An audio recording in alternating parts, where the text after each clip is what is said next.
India has made headlines by publicly supporting the Dalai Lama's right to choose his own successor, a position that directly challenges Beijing's claims over Tibetan Buddhist leadership.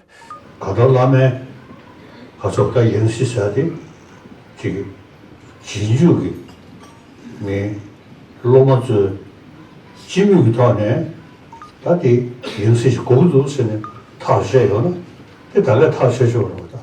The statement coming from the Indian Foreign Ministry says New Delhi recognizes the Tibetans' community's spiritual autonomy and the rights of the current Dalai Lama, who turns 90 tomorrow, to guide how his reincarnation will be identified.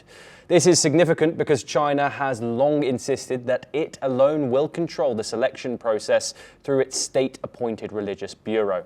Beijing considers the Dalai Lama a separatist and sees India's support for the Tibetan exile community, many of whom live in Dharamshala, as a threat to its claims over Tibet.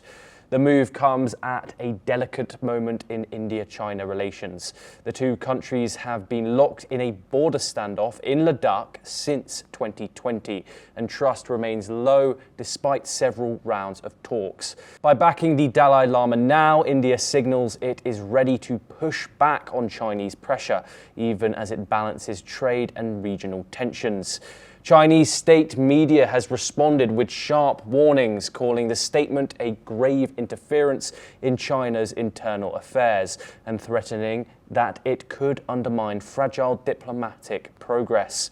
Meanwhile, Tibetan leaders in exile have welcomed India's position, saying it reaffirms decades of support. With the Dalai Lama's age and health a growing factor, the question of his succession is no longer a distant issue, but a real test for India-China relations.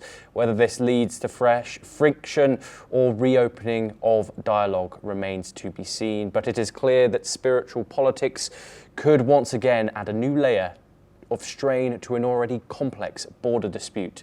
For more global issues explained, stay tuned on NewsX World.